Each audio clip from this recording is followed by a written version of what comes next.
Tomorrow is the summer solstice, the turning of the sun's great wheel, the longest day.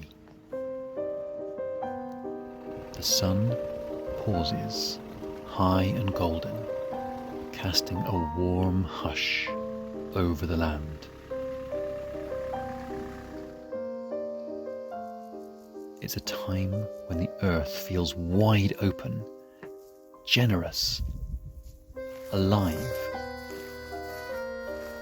and listening.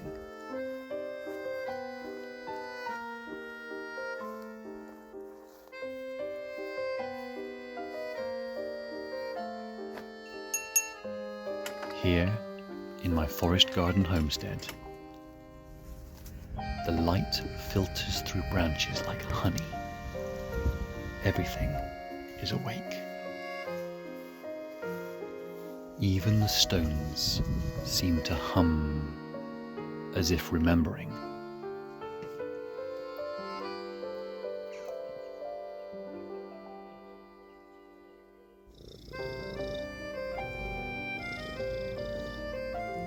The wildflowers sway, not just to the breeze, but to something older, a rhythm that lives in the soil. And if you walk gently, if you move like the deer or the fox might, you may just feel it too. The shimmer at the edges of things, a brushing of wings, a flicker of presence.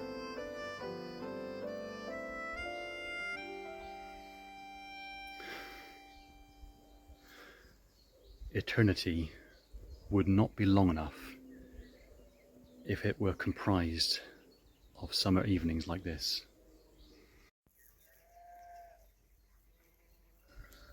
Not my words, they are the words of John Lewis Temple, who wrote the book Meadowland. Very good book. Speaking of meadows, the two ancient wildflower meadows that flank the forest garden here are at their absolute peak. And the smell of them, the aroma, is so intense with all the wildflowers and the hum of insects and the buzz of bees and the stillness. But yet somehow all the movement, they're really, really alive. Insert close-up shots of meadow. Oh, look, I've got myself a new, it's not a selfie stick exactly, it's a, what's it called, a tripod with one leg, a monopod. It's got a magnetic thing that sticks to my phone and a spike at the bottom, so I can do fancy new shots like you saw just now. It's 7:30 in the evening and I've come up to the forest garden homestead and I've decided to call it a day with the jobs. Today has been a day of many things, mostly strimming. I've not done anything to the garden apart from mow these grass paths for the last couple of months. They need mowing every week at the moment. Even the now slightly underfed, not so lazy geese can't keep on top of all the mowing.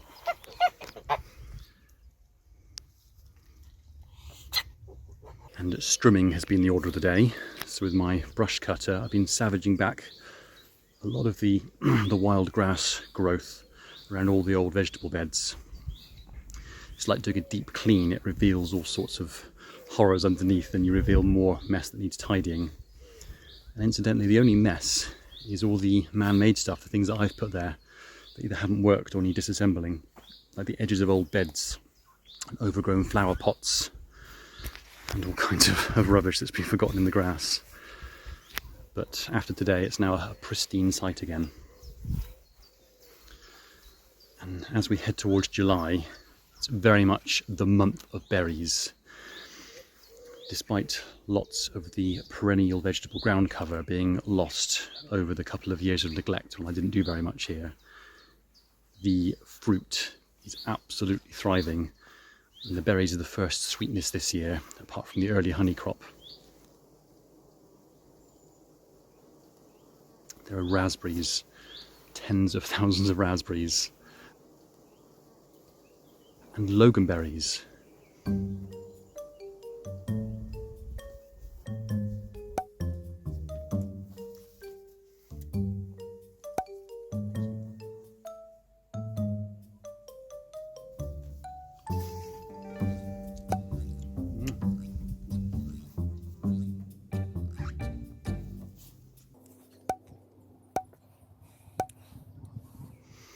Sweet loganberries and blackcurrants.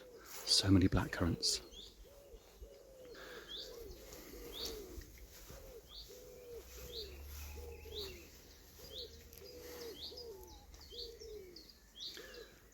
All the ducklings are doing very well.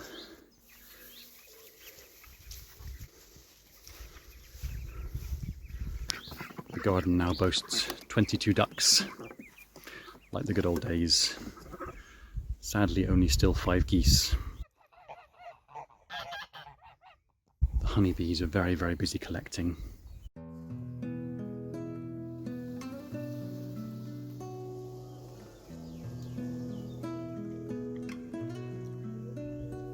I really miss my daughter at the moment.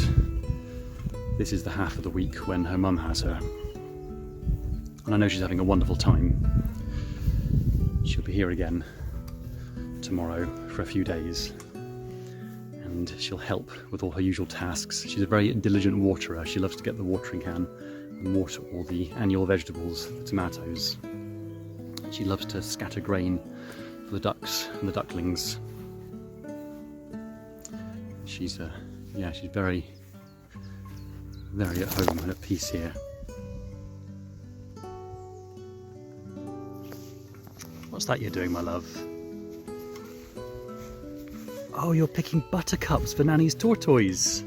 It's very good of you. You darling. And being a child, unlike me, mostly, she is able to see the fairies that are here, and she has struck up a relationship with the gnomes that live under the roots of Sebastian, the big old oak tree just here. She chats away with them in her own language and waves at them.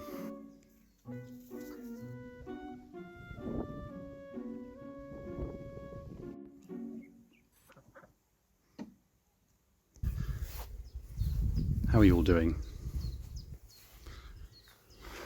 Good year so far? It's funny to think that it's slipped to halfway through the year all of a sudden. What's happened? How have your 2025s been?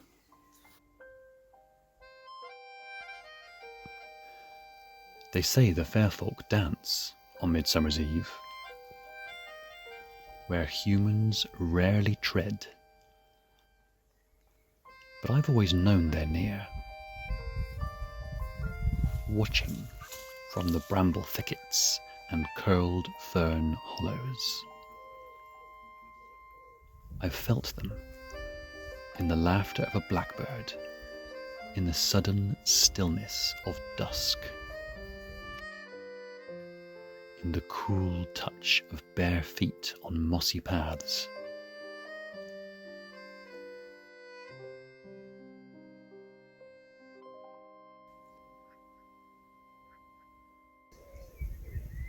This land isn't just a place I care for.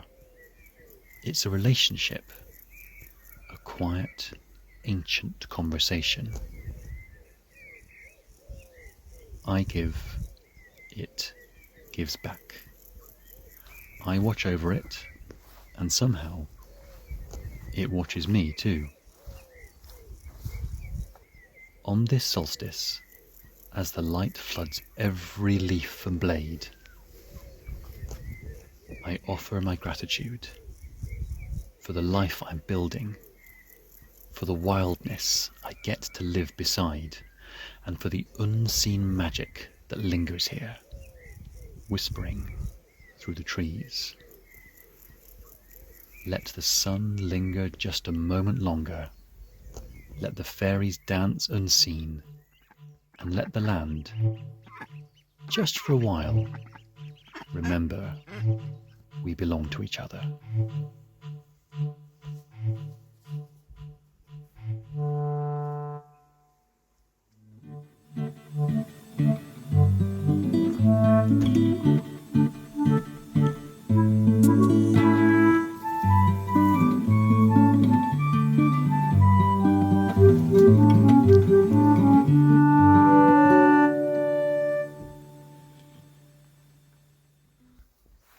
Well, I'm going to call it a day now. Just wanted to say hello and share the beauty of the garden with you. I think I'm going to pour myself a cup of ambition and perch in one of those chairs and watch the sunset and then watch the moon rise. But not before. I've picked a few more fruits of the season for my tea, fed and watered all the ducks, had a good cuddle with Panga, and